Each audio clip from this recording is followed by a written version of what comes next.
లస్సీ చాలా బాగుందక్క. Hi everyone, welcome to our YouTube channel. అక్క ప్లీజ్ చల్ల లస్సీ చేసేవ్వా? Okay done. మేమైతే సమ్మర్కి అమ్మమ్మ ఊరు వెళ్ళినప్పుడల్లా మార్కెట్కి వెళ్తే ఖచ్చితంగా లస్సీ అయితే తాగుతాము.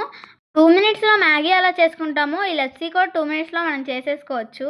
సమ్మర్లో అయితే ఎప్పటికప్పుడు మా మమ్మీ లస్సీ చేస్తూ ఉంటారు. అదైతే నేను చూసి అయితే నేర్చుకొని ఇప్పుడు మీతో షేర్ చేసుకుంటున్నాను.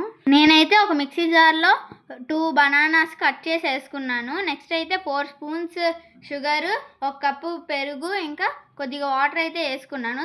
తర్వాత అవన్నీ మిక్సీ చేసుకున్నాను. షుగర్ని మన స్వీట్నెస్కి తగ్గట్టు వేసుకోవచ్చు. ముందుగానే పచ్చి కొబ్బరి తురుముకొని పక్కన పెట్టుకున్నాను. జీడిపప్పు, బాదం పప్పు కట్ చేసుకొని పక్కన పెట్టుకున్నాను.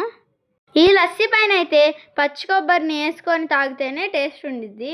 నేను మా అమ్మమ్మ ఊరు వెళ్ళేటప్పుడు బాగా ఇష్టంగా తాగేది ఈ లస్సీయే. పంచదార, పెరుగు, బనానాస్ బాగా మిక్సీ చేసుకున్న తర్వాత ఒక గ్లాస్లోకి అయితే ఐస్ క్యూబ్స్ వేసుకొని ఏదైతే మనం మిక్సీ చేసుకున్నామో దాంట్లో వేసేసుకున్నాను. నేనైతే జీడిపప్పు, బాదం పప్పు కట్ చేసి వేసుకున్నాను. మీ దగ్గర ఏమైనా ఎక్స్ట్రా నట్స్ ఉంటే వేసుకోవచ్చు. తర్వాత తురిమిన పచ్చి కొబ్బరి అయితే వేసుకున్నాను. చల్లగా లస్సీ అయితే రెడీ అయిపోయింది.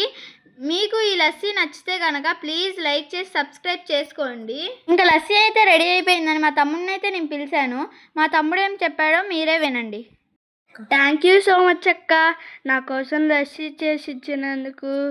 సూపర్ ఉంది, బాగుంది కూడా. సూపర్గా వచ్చింది లస్సీ అయితే. మా తమ్ముడు అయితే చాలా హ్యాపీ. మా తమ్ముడు హ్యాపీ అంటే నేను కూడా హ్యాపీ.